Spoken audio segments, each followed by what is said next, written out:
Manchester United Football Club has confirmed the first sale of this transfer window. The first done deal for the club has been confirmed, and it is not one that will excite so many of you, but probably one that if you look at it more critically, you will feel good about if you're a Manchester United supporter, because it perhaps is going to open way for floodgates of more of players who will be let go of. Welcome to the hotspot. My name is Webb, and again we are back live to talk about Manchester United and everything concerning the club, the updates that are coming through, but also every speculation and link as we do await to welcome back the return of the manager who has been away on holiday but is expecting to return this week. He's being expected to return this week, and obviously his return will be felt. And isn't it even being felt already, because already there is news and developments and progress going on with the club. My name is Webb. Thank you so much, guys, for coming through as we do get to talk Manchester United now.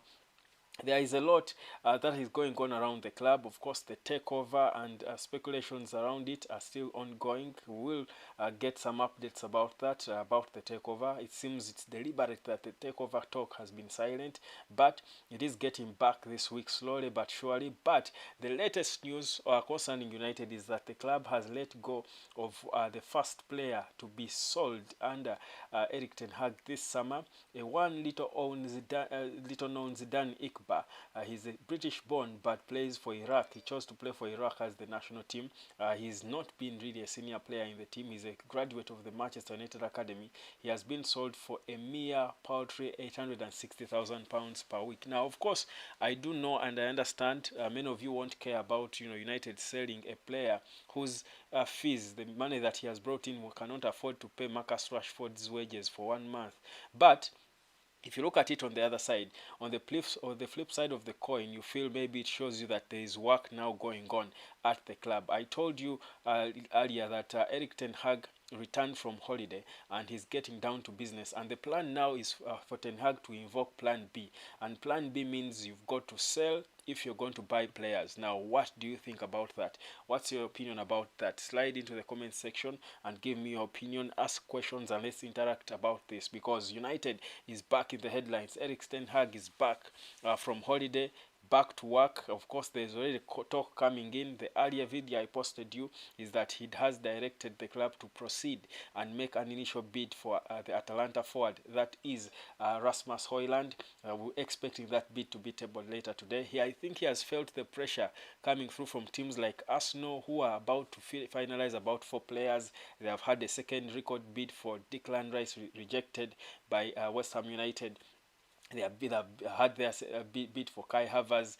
They have in advanced talks with the Southampton centre-back, that is Romeo Latvia. So Arsenal is making moves, and maybe Ten Hag is feeling, even where he has been on holiday, he has been feeling like he has got to do something, and now upon return, he has started giving instructions, and of course the first result is that the young midfielder Zidane Iqbal has been sold to Utrecht for £860,000, which is decent enough for a little known player who has not contributed that much to the club. Now, let's get proper into the selling and buying conversation. Now, to be honest, in all honesty, this is not the situation many of you, a United supporter, would have wanted to be in. I think instead of us thinking about selling players to buy, we would have thought about boosting the team that we have. I think that would have been the ideal situation for us as United supporters. But like they say, when the going gets tough, the tough do have to get going. I think Ten Hag has realized away on holiday that probably there is not so much going on in terms of the sale of the club, and expectations of more money were always not going to, happen soon. So if he's going to salvage a season, he has got to do something. And like I say, Ten Hag, I've always said, seems to be a very strategic man. He has always had plan A and plan B. So the plan B has always been for United to sell, to be able to cover up for certain departments. Like I told you, what was clear is that United, according to the financial fair play policy, United could only be able to afford about just over £120 million for this transfer if they are going to be within the financial fair play rules. But if they expected to buy more players, because 120 million pounds for a club like Manchester United is peanuts. It can't get you three world-class players, probably two at most.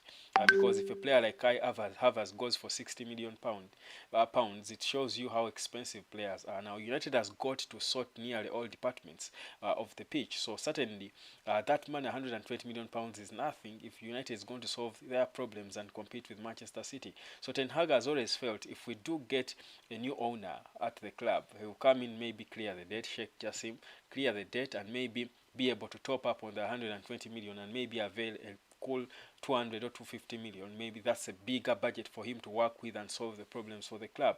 But in the event that that didn't happen, he has always had a plan B, and the plan B is what he seems to be invoking now. The plan B has been get the 120, sort the key areas, and that's mostly getting Mason Mount for him.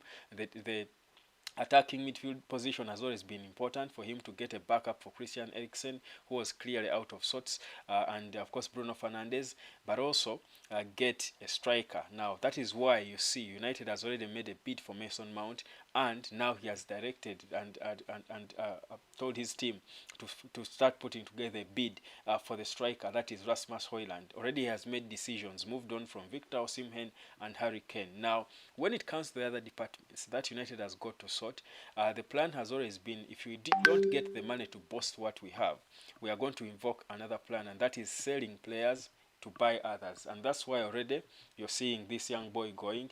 Any penny now will count for Erik Ten Hag. Any little money, £860,000 is little, but it will count because it is needed to boost the squad, the bigger squad. So Ten Hag is now planning to sell a couple of players, and there's lots of them that have already attracted interest from several clubs. The first being Fred. Fred has attracted the attention of Fulham. Fulham are believed to be interested in Fred. United are valuing Fred at 20 million pounds. He's a 30-year-old footballer. Certainly, he's one of those you feel should be the lose ones to lose. If you're going to solve a bigger problem, again, you've got to be able to decide which players you've got to sell. So Ten Hag is now making decisions on which players to sell, and Fred is one of those, priced at 20 million. So if you look around at the United squad and the departments that you feel we've got players that can bring in some little money, I think it's mostly the midfield department and a bit of the defense, the back line. So that is where the team is looking at. So that's the interesting situation that the club is in right now. And Ten Hag, who has just returned, of course, from his holiday, I think has come back energized and, of course, ready to sell if he's going to buy, because he does certainly need to buy. That's the situation that the club is at. Sell to buy. So I'm asking you, which players you feel are untouchable, which players you think we can afford to lose, how much, and how much more money we can get from these players. Of course, it is sad that we are in this situation, and of course you feel I feel for you just like I feel for myself as a United supporter. But of course, I think the best thing for us to do now is to just rally behind the manager and forget about the Glazers for a minute.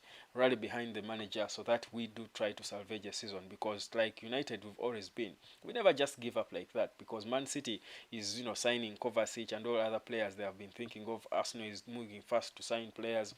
Yes, we are not just going to relent because the Glazers don't care about the club, that we are just going to give in and say, well, we'll blame it on the Glazers, so we won't do anything. I think I do love the fact that, Ten Hag is proving to be a manager of character. Of course, you've seen that even in the past season, he has been clear in sending his message to the management. Certainly there has been no clarity. I don't expect that he was getting clear communication from the Glazers about the position of the club and what plans they have in terms of transfers and all. Certainly he wasn't getting. They are not the best communicators, clearly, as we would see now, as it has been unearthed to the world. But he has always been consistently sending messages talking about how the club also knows that if you are going to compete with the big clubs, you've got to spend. So indirectly, Ten Hag has been sending messages to the owners and the fans out there, saying that you guys have got to make decisions and sell and communicate your decisions. He's certainly not like a Jose Mourinho, who will directly come out and go to the media and bash the owners if they're not giving him money to spend. But Ten Hag is a more subtle, more subtle operator. He will not go to the media and bash. But certainly you feel he's been frustrated for a long time in terms of making getting certain things done. We do hope the frustrations won't go further. Of course, there are already reports that have started flying around that he's frustrated and he could resign actually for Manchester United. We don't want to think it can get to that level because there is hope that Sheikh Jassim is coming in, and when he does come in, things are going to be different. But now, let's focus on the selling to buy. So we do know which players United wants to buy. Erik Ten Hag has consistently been clear. What we know now is that Harry Kane, by the way, Real Madrid as well, seem to have dropped off, the chase for Harry Kane. They seem to have lost, interest in him, just like Manchester United did. Like I told you, Sir Alex Ferguson made it clear that Daniel Levy is not an easy person to deal with. So United lost interest in Harry Kane, despite the fact that earlier, after yesterday's game, the England game, remember it was played at Old Trafford, and before that game, Luke Shaw took Harry Kane and Declan Rice around the Old Trafford facility, trying to do. And in an interview, was asked about the possibility of these players joining him. And of course, the way he spoke showed that maybe he would have, could have had something like that about those players joining. But what came out of that game was that apparently the players at around on the English team revealed, mentioned that they all believe that that Harry Kane wants to leave Tottenham Hotspur, but he just doesn't want to make it public. He has actually, communicated to the club that he wants to leave, but I think because he has been at the club for nearly all his life, he does not want to publicize his transfer request the way Kylian Mbappe did with Paris Saint-Germain. So again, how it shows you a bit of lack of character maybe from a footballer. I think if you're 30-year-old going 30 next month, if you're a 29-year-old striker like Harry Kane, who is at the verge of breaking big records, and a team like Manchester United is interested in you, you've got a year left on your contract, you're playing at Spurs, I do think you've got to be stubborn at some point and force through a move, because you're being, given an opportunity out of a long, your long misery. I do feel it shows a lack of character, probably, for Harry Kane. But anyhow, the point is, he seems to have hinted to his teammates in England that he is frustrated at Spurs and he would love to leave.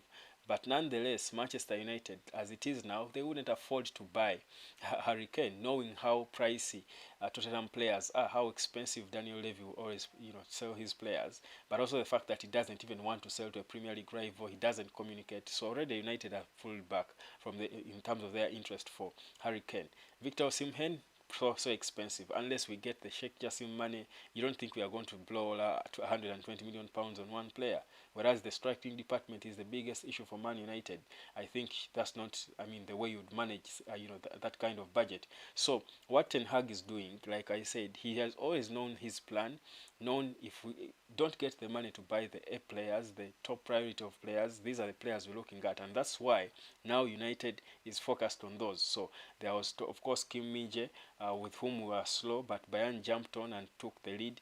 Maybe something could change around before next week, maybe, if something changes, because Ten Hag is returning to office. Maybe he can pick up the phone and call Kim Min-jae himself and not rely on John Mata and Richard Arnold, and maybe he can revive the interest that Kim Min-jae had got in United, and maybe can choose United over Bayern. But as it is now, Bayern is too advanced that maybe it's too difficult for us to chase. If it's a football match, it's a 4-2 with 5 minutes left to play. Now in football, you don't say it's done until it's done. You can overturn such, but it's so difficult. So that's the situation as it is now for Manchester United and Kim Min-jae. But yeah. So Ten Hag's plan has always been to get, of course, first priorities have been in the central midfield, striker first, central midfield, goalkeeper, and then a centre back, and maybe a right back if the luxury was there. But the plan has been known. We've known all the names of players United has been linked to and the players they've wanted to sign. So right now Ten Hag is trying to activate the plan B, but the issue has always been, how is he going to finance the transfers? How are they going to buy these players?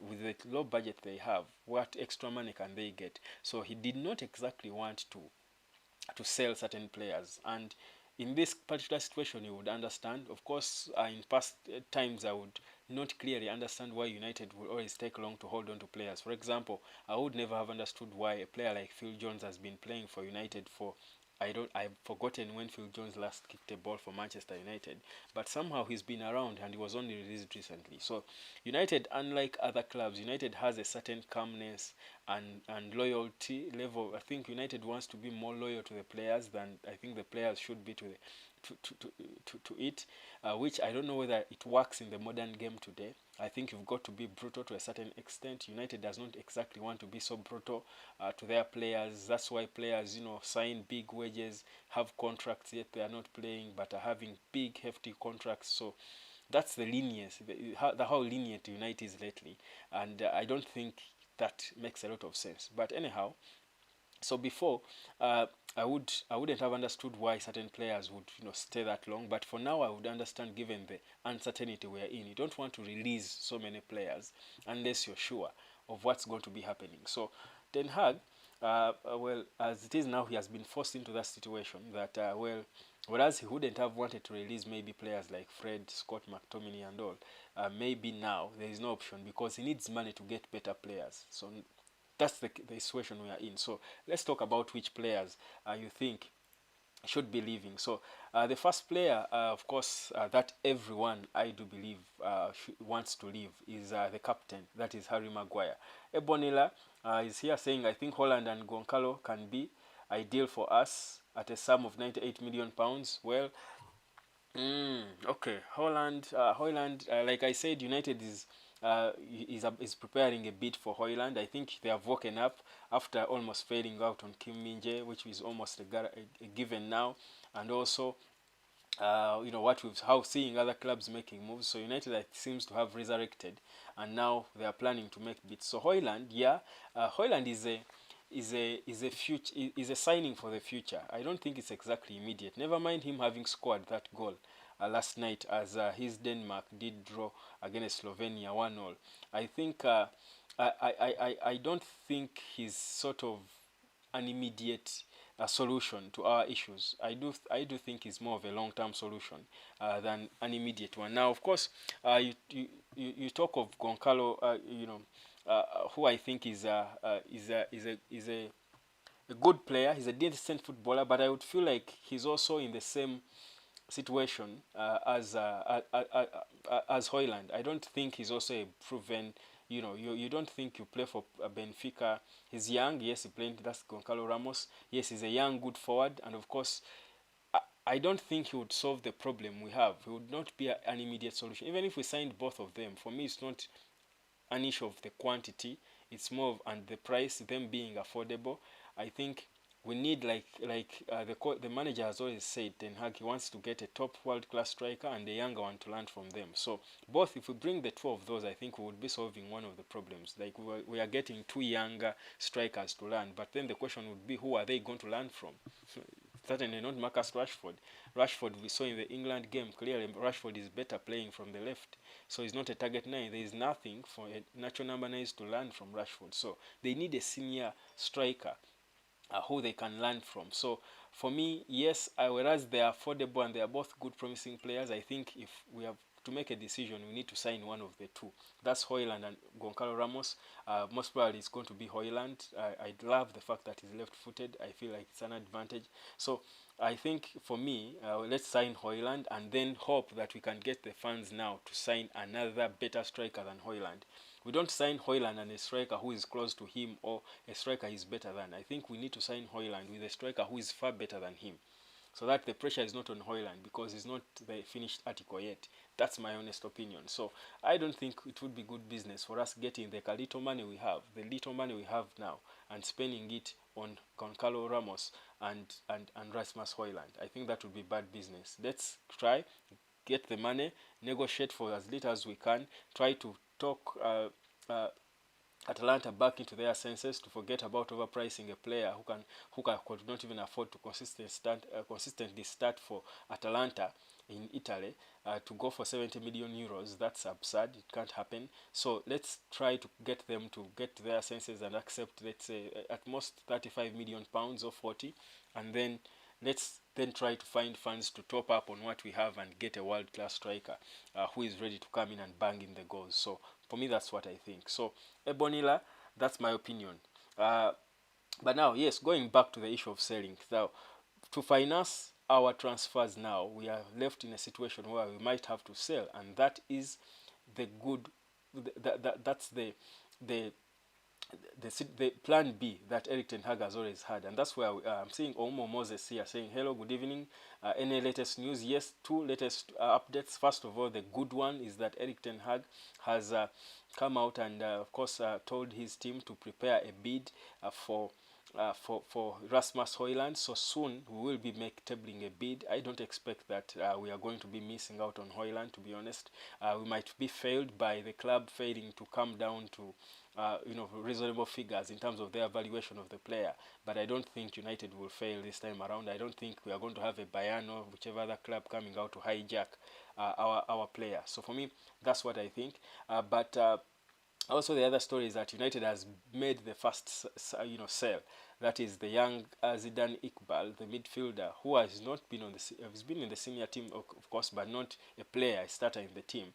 But he has been sold to Utrecht for 860,000 pounds. Now that's little money, but for me, I don't look at the money. Of course, I know now that any money we can get is good money because we need money to finance our budget. But for me, the fact that we have confirmed, we have made a sale, we have agreed to make a sale, it shows you now that business is going on, things are happening, something is happening, and that's progress. It's a sign of progress, however small it is, and for me, that's what I want to hear. That's a sign. So Ebonila is also still saying it would be better if Martial remained for one more season. I don't think so, to be honest. And Martial is one of the players I was talking about, the players we need to sell. I feel like we had an opportunity to sell Martial. Martial has been at United since 2015, and he has scored, I think, about uh, you know uh, 60 or so crucial goals for the club in the over 100 games he has played. But I feel like the opportunity we had to cash in on him was when we loaned him to Sevilla in 2022. I feel like we cannot afford to make the same mistake. The truth is, he I don't see things changing for him because good a player as he is, I think injuries have unfortunately fettered his career. So I don't think United should be clinging on to players who are on heavy wages. And let me show you the wage bill of Manchester United, guys. Let me show you how much money some of these players we are feeling pity for are earning. And look at that, guys. Now, this is these are the wages of Man United players, and I know they could look a bit smaller, but a bit small, but never mind. I can see them, and I'll read them for you if you can't see them.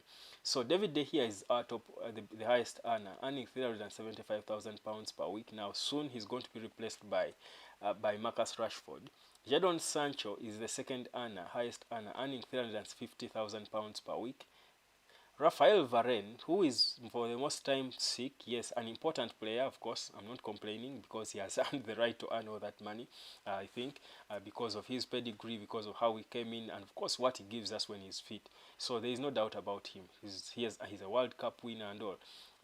Now, he earned £340,000 per week. Casemiro earned £300,000 per week, deserved. Anthony Martial is next there, earning £250,000 per week. Now, let me even first stop it there. Whose comment was this? It was, let me see who made that comment.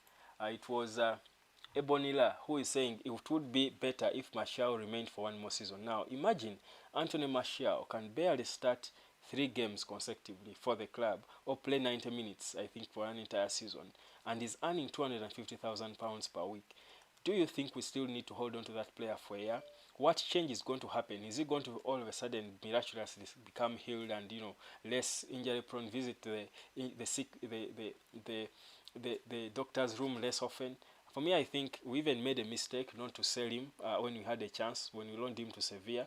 I feel like he should have, whereas we like him and we love him, I think we should have let go of him. Back then, we could have been able to, I think, convince a club to give us a cool 50 or 45 million pounds for him. Right now, I think we would be lucky to get a club that would be willing to gamble and pay 20 million for Anthony Martial. But I think he's one of the players that should follow Harry Maguire in terms of leaving Manchester United. Of course, not on the same bad slate, because for Maguire it's disappointment, 80 million of course, came in, changed a couple of games, had a good start, going for so many games with clean sheets and stuff. But the reality is, I mean, there's no turning back for Maguire. He's gone. He's done. I think he's done. The best thing for him is to leave the club and try to go somewhere else where he will get more playing time and still maintain his starting position for England. Never mind, even when he's on the bench, he's still starting games for Gareth Southgate. So, well, we don't need him. That's the fact. But for Martial, for me, I think it is time. And for me, that's what I was saying earlier, that the issue is United at times we are so cool, and even with the fans, I think we are just good people. And that's why we love Manchester United. I think we're just so lenient to players, yet these players are earning crazy wages. And you've got to be brutal at some point. If a team, let me give you an example. If Manchester City can let go of Ilkay Gundogan after him leading them, I think being so in that so vital in their treble. You see how brutal, this is. Manchester City is letting go of Bernardo Silva. So for me, I think I really think we don't need to hold on to players like Anthony Martial. I think we can get, if we are lucky, we can bargain and get a club that is willing to pay 20 or 25, 15 to 25 million pounds. I think, unless actually, I think Martial is one player who can go to Saudi Arabia. The Saudi Arabian clubs can be able to pay. If they could pay for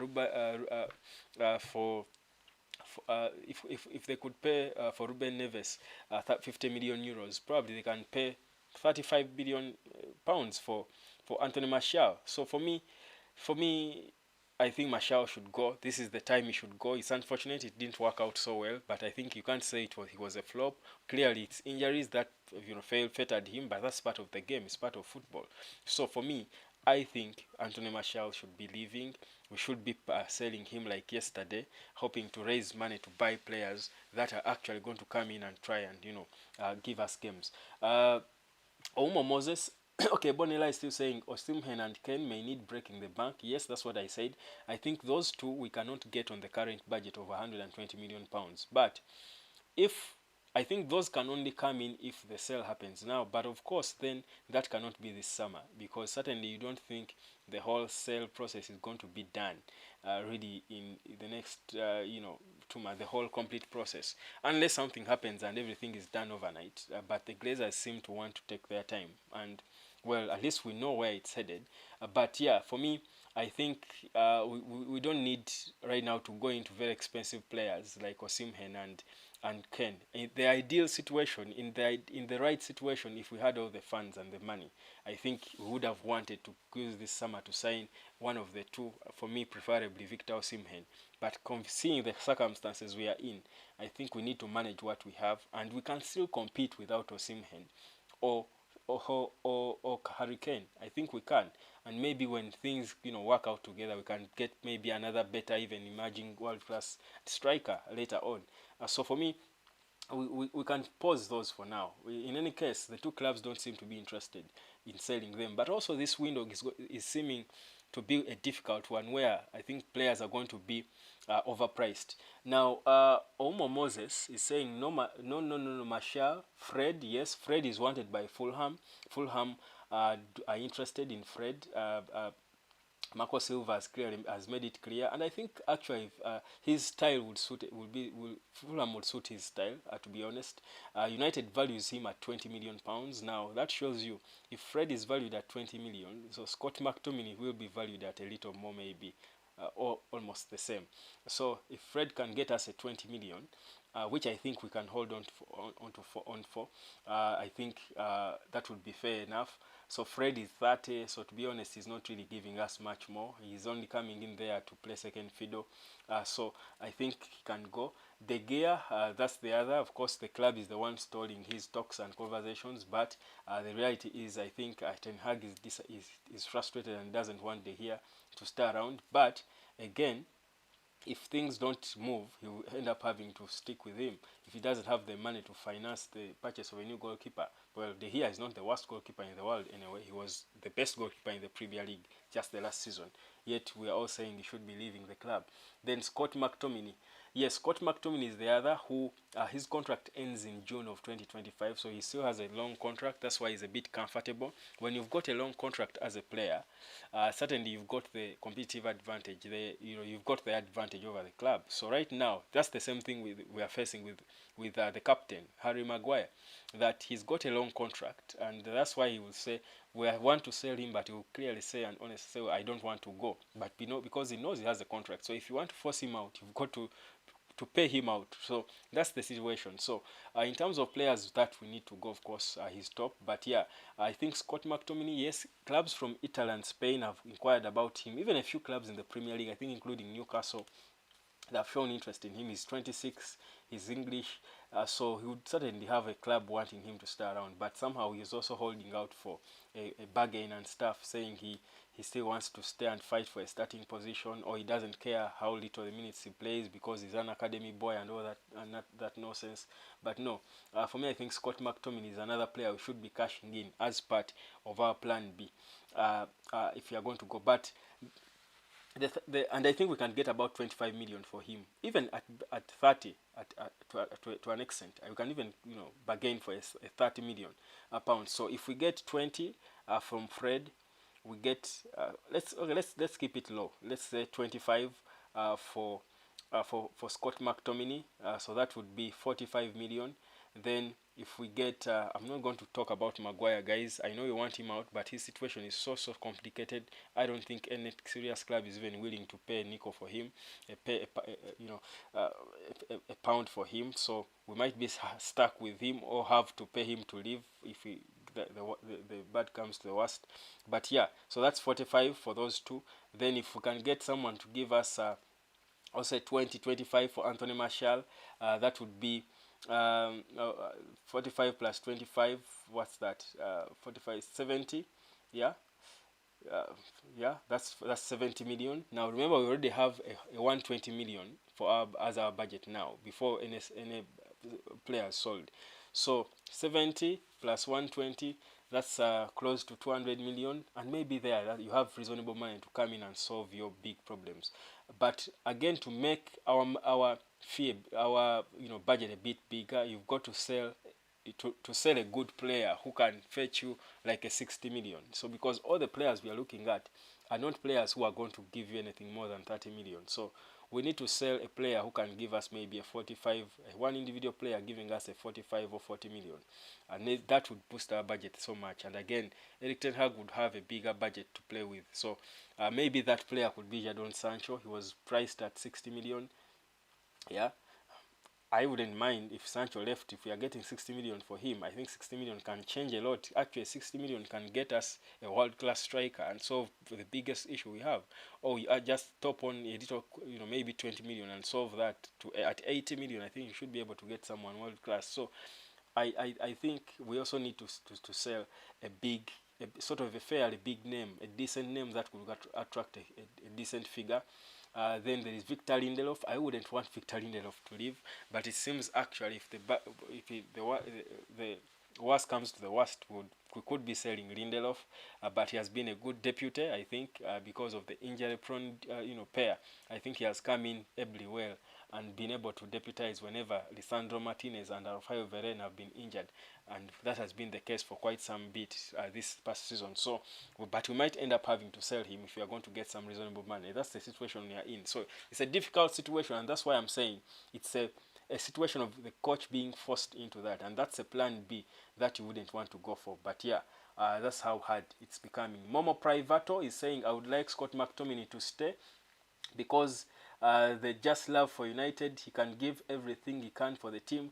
Well, listen, Momo, for me, this is the issue, and this is what I was saying earlier, that as United people, we've got a certain level of leniency. Let me see how much money Scott McTominay is earning. Let me get it for you. Let me show you the wages of these players. And yeah, so these are the wages of these are top earners. Scott is not among the top earners. Let me see. Okay. Let me see. And you see, I feel like certain times as United we cling on to people so long. We want to be so nice and lenient. we need to be brutal at some point. If a player is not performing, you don't keep him around just because he loves the club and all that. I feel like players have got to earn their money because things are changing. Things are becoming difficult now. Scott McTominay is earning £60,000 per week. Now, that's not too much money. Yeah, that's not, his contract runs out in 2025. It's not too much money. But for me, if we are going to sell Scott McTominay, and I'm not saying really this should be the ideal thing to do, but like I'm saying, Ten Hag seems to be pushed into invoking Plan B. And Plan B means you've got to sell players if you're going to buy, to top up on, have a reasonable budget to work with, to buy players to solve your bigger problems. Now, if you look at the Manchester United squad, Scott McTominay is one of the few players who can again get us like a 25 or 30 million. Now, I don't think we've got to. We are not at the level where you cling on to players because they love the badge. Every player loves the club they play for. Every player loves the badge they play for. It's the job, the club earning, paying your bills. They are giving you crazy wages per week. You've got to perform.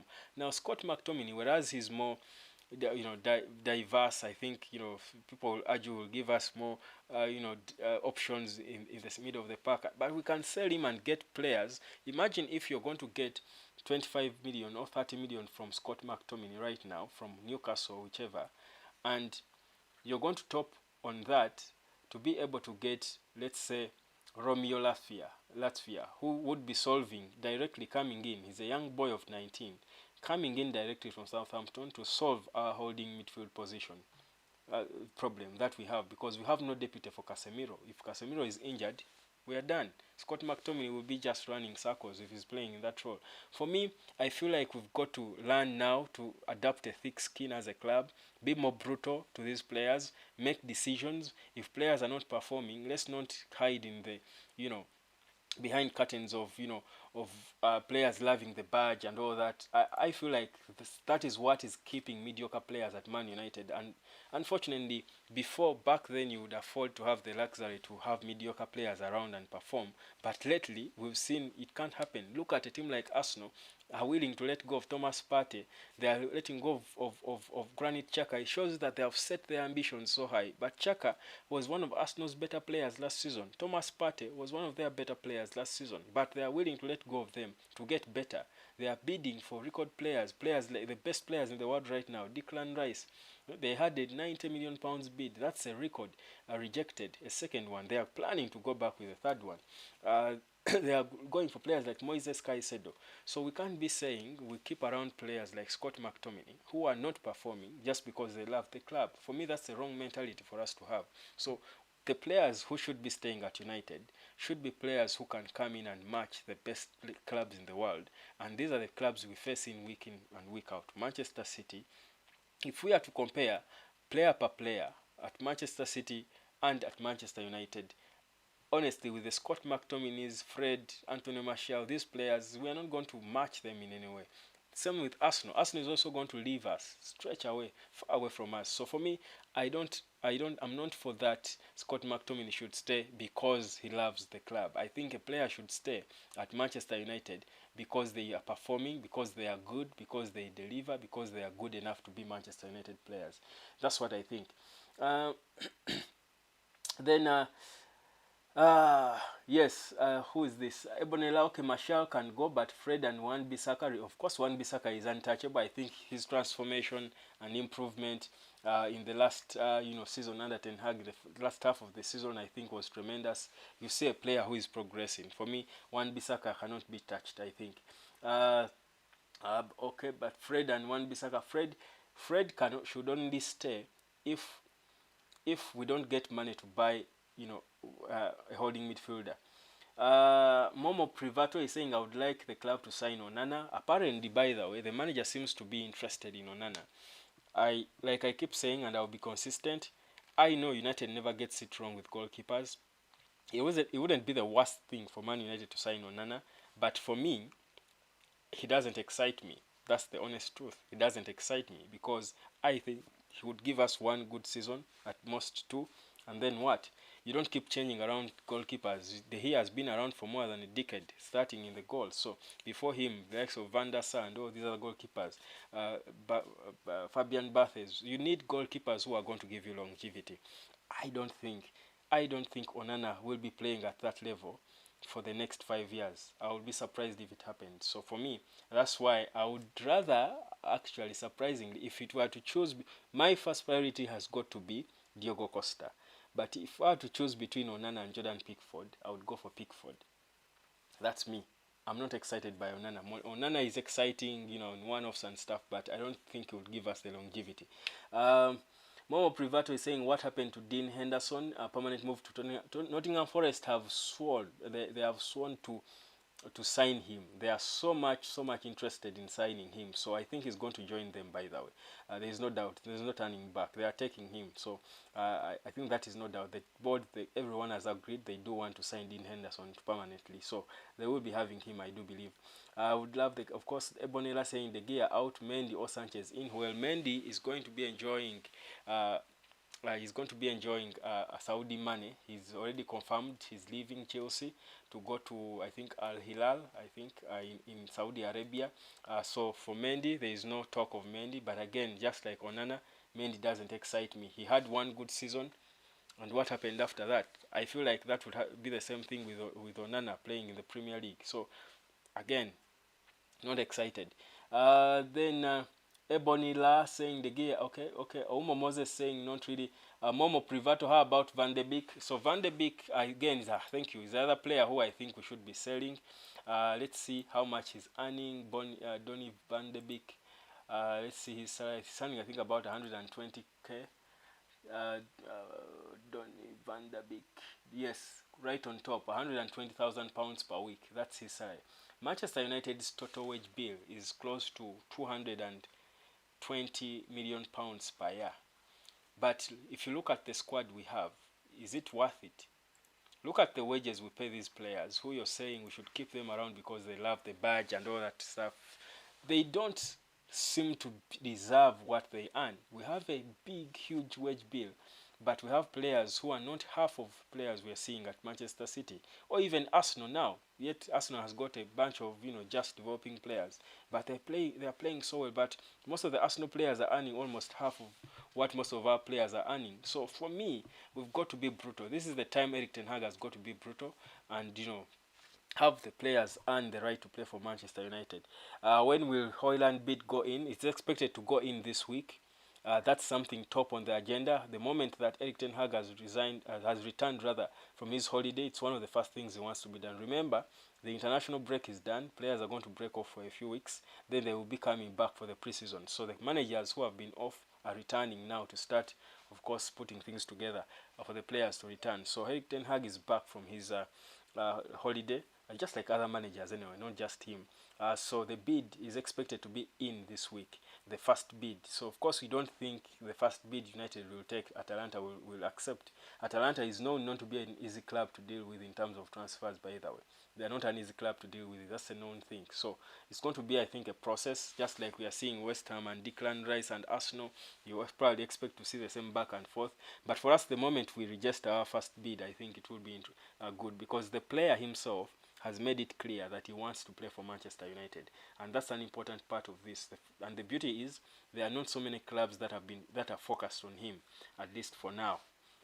That's why you've got to move fast, and Ten Hag has seen it now that you've got to make moves. He has been disheartened by the failure to seal Kim Min-jae, who looks to be headed to Bayern. Momo Privato, what? Okay. Morris saying hi. Yes, hi, Morris. Good to have you on. Omo Moses, not really. I would like the club to sign Onana. Well, these are some of the comments. So yeah, we are still talking about the players. Of course, the plan B now that Erik Ten Hag has been forced to resort to, and the plan B means selling certain players to buy. Now, the other player that I was talking about, of course, Victor Lindelof. I know none of us wants us to. With the fans, no one would want. I think Ten Hag will also want to sell Victor Lindelof, but I think he might be forced into that situation, because remember, Lindelof, whereas he's a good deputy, he's not really a starting centre back for Manchester United, because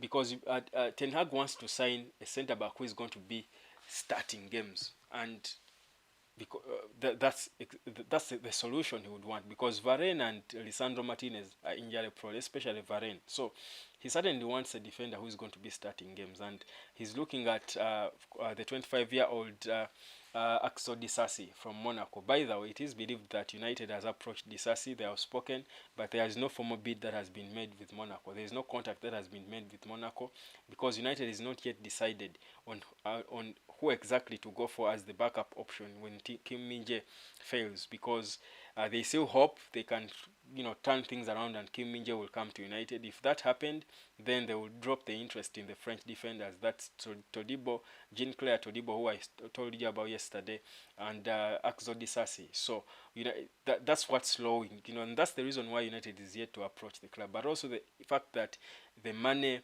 is still an issue. He's got too little money now that he doesn't even know where to start. It's a confusing situation. It's a tricky situation now for Peter Ten Hag, I think. And when he comes out of this, it will be a proper pass, or distinction, not even a pass, a proper distinction for Ten Hag, because this is a huge test in his career that he's facing. The whole situation surrounding Manchester United is so difficult for a manager, and the third bit is it all goes down to him. I'll tell you, I'm sure the next we see Erik Ten Hag on the 14th of August, that first game against Wolves, he's going to be looking like a 90-year-old, looking like the Pope, older than the Pope, because the guy is going to be stressed. I can imagine. If we the fans are stressed like this, you can imagine how stressed he's going to be. I mean, being a manager is not an easy job. That's why they earn crazy money, these people in football. You saw how Ole Gunnar Solskjaer grew grey hair, became old overnight. Look at Mikel Arteta and Pep Guardiola. This, and now imagine what Erik Ten Hag is going through. He's 51, I think, but they will look like he's 70 in a few weeks from now. Momo Privato saying, how do you look at at signing Nicola Barella? Well, I think I feel like that's a quite an unlikely signing. I'm not sure I even want to go so deep into it. I'm sure I feel like it's a very unlikely signing or interest. I feel like that was a passive speculation. Morris saying, brother, will Greenwood go for a preseason? I think at this point, because Erik Ten Hag clearly likes and loves Mason Greenwood, and he has been clear about that. Of course, what was delaying Greenwood's return was, the Glazers, choosing to hold their independent investigation. But I feel like when Ten Hag returns now, the fact that Greenwood is on the confirmed list of Premier League players, and there is no proper communication on the ownership. The Glazers are not communicating on what to do with Greenwood. The boy has been acquitted of all his charges. I feel like the best thing for Ten Hag to do now would be to go on and move on with Greenwood, because he loves the player, and the players, his teammates, want him. They are happy. They will be happy to welcome him. Of course, besides the ladies and the women team and all, most of the teammates at Man United would welcome Greenwood back. So for me, I actually think he will go for the preseason. I think he will. Maybe they can choose to loan him out at the start of the season so that they just check and see how people will welcome him wherever he would go. But I think they will bring him back. I think Julien Timber is better than Axel Disasi. Well, it seems Julien Timber is headed to Arsenal. So let's even not try to rely on Julien Timber. But I also don't think I would have wished to see Julien Timber at Man United, to be honest. He's good, but I don't think he excites me as well. So for me, let him go to Arsenal. Arsenal seems to have sealed him. Wagwan brethren, millet but midea. This is Nuka ATL. I wish I could have pronounced that in the right patois. But yeah, good to see you, Nuka. You're not late. I think you're right on time. I can wrap it up for you with some updates, of course, telling you how United has signed Zidane Iqbal for £860,000 to FC Utrecht. He's a young midfielder. How United is putting the bid together to go and launch the first bid for Rasmus Højlund. That's, I think, the best news you will have today. So we are hoping that bid will be in this week, because the manager is back from holiday, and certainly we are hoping things are now. That's why things are beginning to move now. So Højlund is a top priority now, just like Mason Mount's second bid is a top priority. So both bids will probably be registered in, I think, in quick succession. Certainly certainly you want in transfers, you want to table one bid at a time. But if you don't have a lot of time, you certainly can't go and table bids at once, just like Arsenal is doing with Kai Havertz at Chelsea and Declan Rice at West Ham. So I think there is no time to waste. Clubs are doing business. Man City is signing players. Mateo Kovacic is joining and stuff. So I do believe Erik Ten Hag has come back to get things moving, and I think it's a good energy he brings back to the club. So let's see how that goes. But what we're discussing is the fact that Erik Ten Hag has been pushed into his plan B. That is, the plan B is to sell if he's going to buy certain players. Sell, top up on the little budget you have, and be able to buy certain players and sort the biggest problems you've got as a club. So that's the situation we are in, and we are looking at the players that Man United looks set to sell. And of course, it's Momo Privat again saying, how do you look at this? I know this one, I think, for me, I'm not sure I want to even go deep into that. I don't think that's going to happen. Brother, will Greenwood go? Yes, I think Greenwood will go for pre-season if Ten Hag is the one calling the shots, unless the Glazers stay and they choose to go on with wait for their useless internal investigation as if they are the police of Manchester. But no. Any news about Romeo Latvia to United? No. The news now is that Romeo Latvia, Arsenal have advanced. Arsenal have made, if it's a football match, Arsenal are taking a 2-0 lead in the first half. Yeah. It's still the first half, and Arsenal are leading by 2-0 in the chase to sign Romeo Latvia. So they have taken a lead because they have spoken to the player, they have interested him, and they seem to have actually approached the club as well. So Arsenal will sooner rather than later. I think now the focus, the news coming through from Arsenal is that the focus is for them to first sort Declan Rice, who has been a top priority for them, and of course the striker, that is Kai Havertz, and then they will go for Latvia. And but also as they look around on the market for a possible potential buyer for Thomas Partey, because they do say Thomas Partey wants to go and they are open to listening to offers. That would make sense. So I think when it comes to Romeo Latvia, no, we are not really taking it. But also I holding, yes, central midfield has been key for Ten Hag, but I do think Ten Hag's headache now first is to clear the striking department. That's why he wants to go for that bid for Rasmus Højlund, but also he wants to get Mason Mount. For some reason, he's so fascinated about Mason Mount. I'm not sure why, but yeah, whatever Ten Hag likes, we like. Nuka saying we are buying a striker not for what he is now, but what he think he can be. Trusting in Erik Ten Hag for sure, exactly. Because the truth is, guys, if you look around, there are not so many good world-class strikers in football today. Think about it. I think you can talk of 3 or 4 world-class strikers right now. You can talk of Harry Kane, who is 29, turning 30 next month. So for me, that's not one for the future. Victor Osimhen, crazy expensive. Erling Haaland, never going to have Erling Haaland. He's a Manchester City guy. Kylian Mbappe is not really a striker, but he's a forward, so he scores the goals.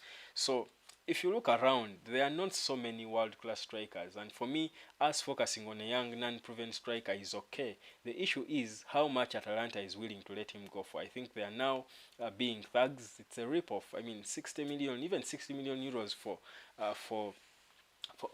Rasmus Højlund, I think would be a total rip-off. He's not worth it yet. He won't even be worth it at the end of next season. Not yet. So for me, they need to be easy and take it slow. Enough respect to all in the chat. Big up on yourself. Thank you, Nuka. Enough respect indeed. Thank you guys, everyone in the chat. Thank you so much for being on, of course, and the people who keep coming and dropping off live. Thank you so much. It's of course always talking about Manchester United. So for me, just to summarize it for you, the players I think we should be selling, because I am sure if we sold Fred, if we sold Fred, McTominay, Anthony Martial, even if we sold only those 3, we would collect a cool 70 million. We should be able to get a cool 70 million and add that to the 120 which I know we have. I think that would be good money for us to attack this transfer window and solve the biggest of our problems. That's the goalkeeping, striking, and maybe midfield or central defense positions. So for me, I think plan B isn't the worst as we wait for what happens. Whenever the Sheikh Jassim Mane comes in, it will be welcome. There will be a transfer window waiting next. We will be again able to restart and improve and even re-strengthen. The beauty is that most of the clubs are going to stretch themselves out now in this summer, which is always, of course, supposed to be the case. But I think we can hold on and let the process go on, the takeover process, because the Glazers are not about to expedite it.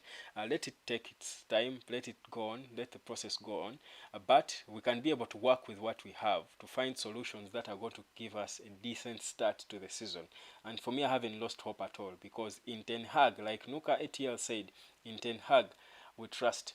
Morris is saying, but I heard that Ramos is worth worth 60 million pounds. Now, let me tell you, the clubs right now do know any player that is linked to Manchester United is going to be overpriced. And I've spoke about this if you didn't watch my last video, not the last, I think last night, the live we did last night, I was telling you that one of the biggest issues we have is the people, our negotiators. It is known, I know it. I don't work in Manchester. I'm not really a top guy in the football business in terms of buying and selling players, but I know that Manchester United, without a doubt, has some of the worst negotiators. I was telling you how the football director John Mata and the CEO Richard Arnold spent the better part of the last summer on flights around Europe trying to sign Frankie de Jong, trying to sign Adrian Rabiot, trying to sign Marko Arnautovic. And if you think about the figures they are willing to pay, they are absurd. These are the same guys who are going to pay Marcus Rashford from £200,000 per week to skip him to £375,000 per week. So the clubs know that we have bad negotiators. So any club, when they hear any sort of interest for their player from Manchester United, they will hike their price, because they know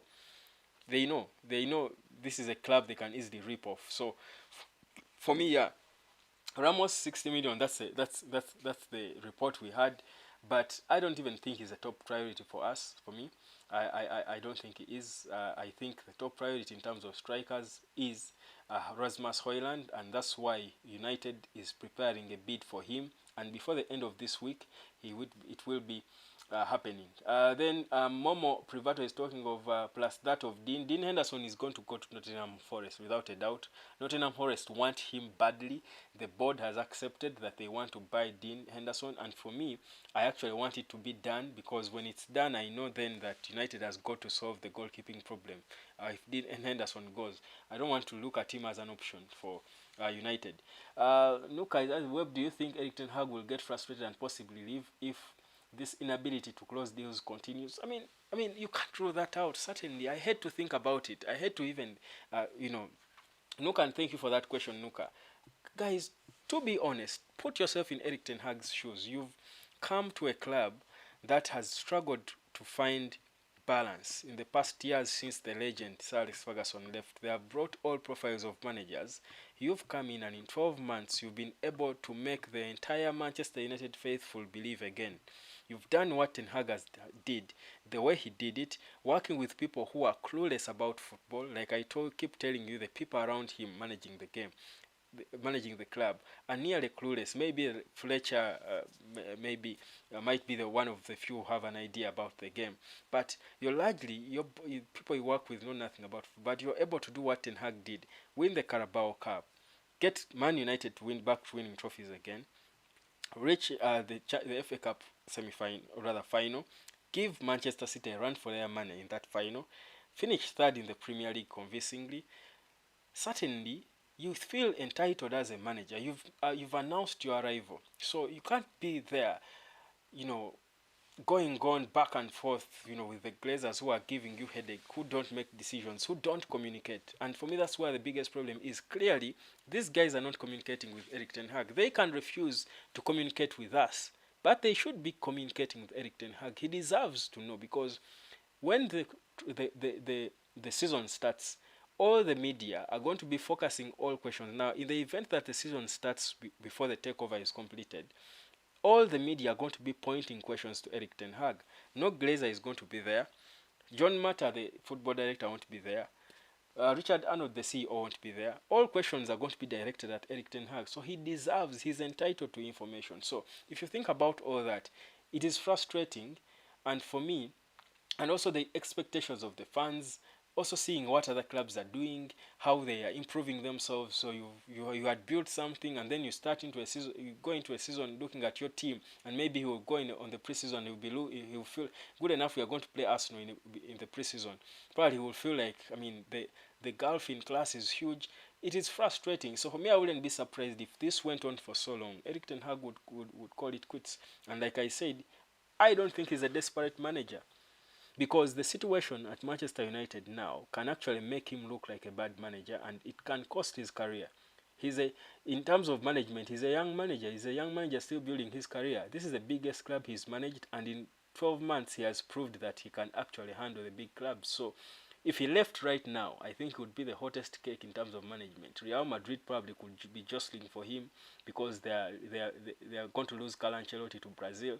Uh, Paris Saint-Germain is all over the place. They failed to agree with Nagelsmann. Now they are going to Luis Enrique. All these national teams around looking for managers. Ten Hag is one of the probably top five or six or managers in the world right now. So if he left now, he would get a job in a big club, certainly. Manchester United shouldn't think they are the only club that can afford to, that are looking at Erik Ten Hag now. So the more he's frustrated, and it's a good concern to have, Nuka, and I do hate to think about it, but let's be positive that it won't get to that, but it can get to that if the Glazers keep doing things the way they are doing. They are not communicating. I don't know who they communicate to. They don't communicate with one of the issues we got during this whole takeover process was the fact that they were not communicating with the guys bidding. I mean, you put a club up for sale, people, filthy rich people, make bids for the club, but you're not giving them feedback. How unprofessional are you?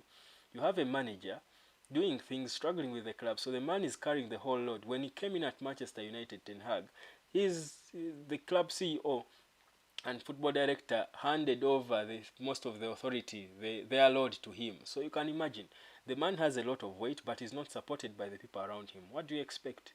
That can only go on for so long, but eventually he's going to relate, and he'll just let go and say, this is not going anywhere, so I'm not here to die. It's not my club. So for me, I think, yeah, do you think anything how will get frustrated and possibly leave? If things stay the way they are, he will. I would. Wouldn't you, Nuka? Wouldn't you, if you are him, if things went on and on and on for long like this, when your competitors, Arsenal and other clubs, Newcastle, the teams you beat last season are improving themselves, you will also get frustrated and leave, probably, unless you are desperate, which I don't think is the case for Erik Ten Hag. I don't think he's desperate. He's only being professional. He's only showing character. He's only trying to hold on and try and build something for his profile, but also as a manager, and win something with the biggest football club in the world. But I mean, it's not the end. Wouldn't be the end of life if the situation doesn't allow him to do his job to the best of his abilities. Then why stay there?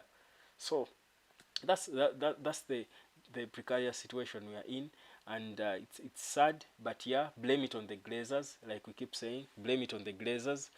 uh, and yeah, Nuka, thank you, saying I fully agree, but yeah, thank you. Let's hope it doesn't get to that. But yeah, it's an interesting time. It's a challenging time, but also again, this is a test of character. I do think hard times come to test your character, and the moment Erik Ten Hag crosses over, gets through this, and we land proper and safe in the hands of Sheikh Jassim, I will tell you, Manchester City will be taken back to where they belong. We will know who runs Manchester, who rules Manchester. They might enjoy it for the moment, for now. They might enjoy it for a bit now. But let me tell you, I saw the trophy celebration of Man City, and I mean, the city wasn't really full.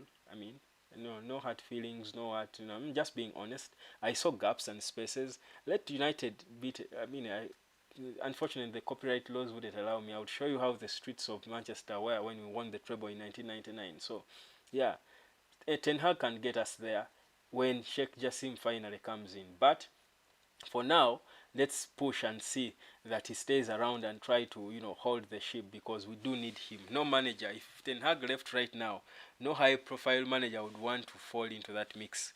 No one, no high profile manager would try to go into that mess. Who? Even players are refusing. Kim Min-jae, South Korean footballer, is refusing to join Manchester United, to go to Bayern. Yeah, imagine how to go to Bayern. Manchester United is the most supported club in Asia. In case you didn't know that, it's the most supported football club in Asia. So Kim Min-jae joining Manchester United would make him the biggest star. You know uh, how big Son is. Do you know how Park Ji-soo, how big he was? Now Son is playing for Spurs, not even a big club, but even when Man United is playing Arsenal and at the same time Spurs is playing, the whole of Asia is watching Spurs because of their one player Son. Now imagine how it was when United had Park Ji-sung. The whole of Asia was supporting. The shirt sales in Asia were crazy. So he was big. He was a brand. So for a player from Asia to choose not to join, not to join Manchester United and go to Bayern Munich, it shows you how bad we are falling. And this is how deep the Glazers are willing to sink the Manchester United ship before all of us drown in it. I do hope we won't drown in it. I believe we won't drown in it. We will stay afloat. So let's stay afloat for each other. Let's keep each other. I think let's be each other's keeper in this difficult time. Look at ATL, not the Glazers out, but the delayers out. The delayers are interesting. Yeah, indeed, the delayers. You wordsmith. I love that. Yeah, they are indeed the delayers. But yeah, guys, thank you for coming through. Of course, the news for those who are just joining: Zidane Ikba has been sold for £860,000 to FC Utrecht. Erik Ten Hag has directed that the club does put together a bid, a first initial bid that is for Rasmus Højlund. It will be made this week. That is what we do get. Inside sources say that. But also, Manchester United seem to be pushed to the wall, and now Plan B is being invoked, and Plan B is you sell to buy. So who do you think should be sold? That's the question. Which players do you think Manchester United should be selling first? Give your opinion in the comments section so that we do get it. But for me, I think the first clear ones are Fred, Scott McTominay, and Anthony Martial.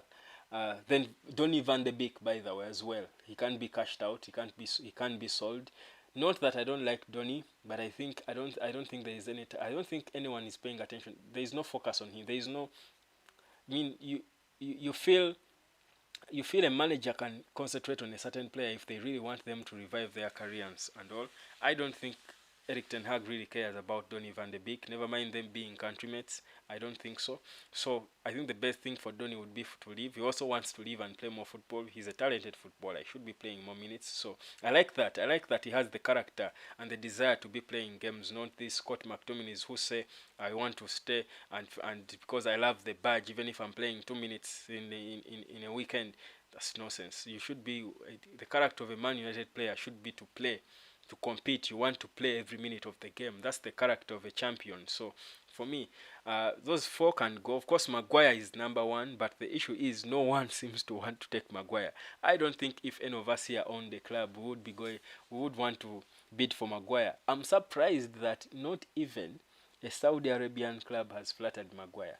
That's how bad it is, man. That's how bad Harry Maguire it is. But surprisingly, the guy plays okay for England, and you don't get it. So for me, it's not exactly that Maguire is a bad player, and we don't want him out because he's a bad player, because he proved to us that he can be an important player. Remember the first games when he went, I think we went 13 games, I think, without conceding a goal. He made a record in the Premier League. I forget the exact record. That's how bad I've forgotten about Maguire and whatever stats he has. I only remember the bad things about him. But yeah, he's not that he's a bad player, because he plays the same player who plays good for England, but he has lost his confidence playing for United.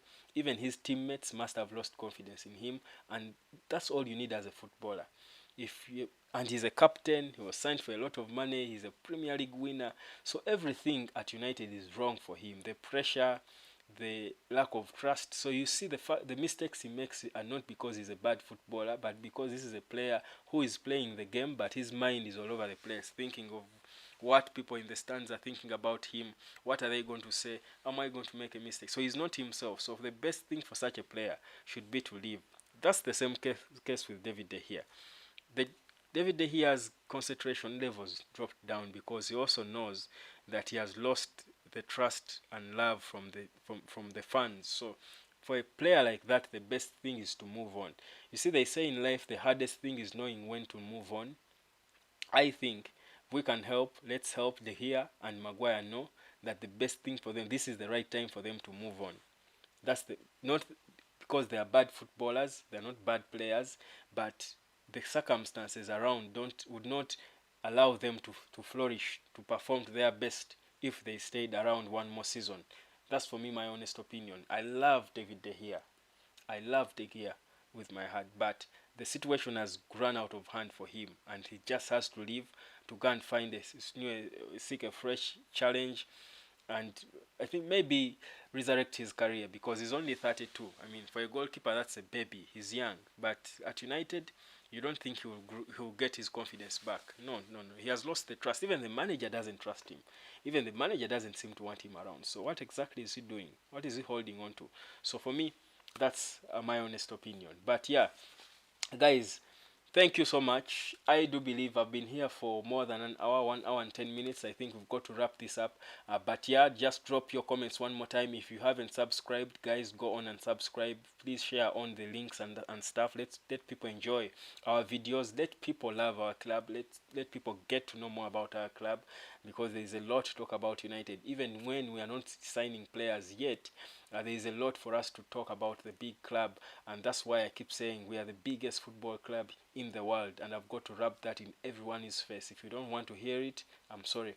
This is not the place for you. It's the biggest football club in the world, and I am unapologetic about that. That's why, of course, it's going on and going on with who is going to be the owner and all. But guys, thank you so much. I will be back tomorrow, same time at exactly 22 hours, 10 p.m. We will be back talking United. For now, just know, be watching, so smash the notification button because the moment we table the bid, the moment the bid is placed to Atalanta, is placed in, you will be the first to know, and it will be here on the hotspot, trust you me. So keep glued to the hotspot. Thank you so much. It's a big G bless from wherever you are tuned in. I do love all of you, and thank you. Let's grow this community. The challenge now is to hit 2,000 subscribers. We've done 1,000, and I think each and every one of you, let's now hit 2,000 subscribers. We can do this together as we grow this community of Manchester United supporters. My name is Webb. It's a big G bless. Peace, love, and harmony.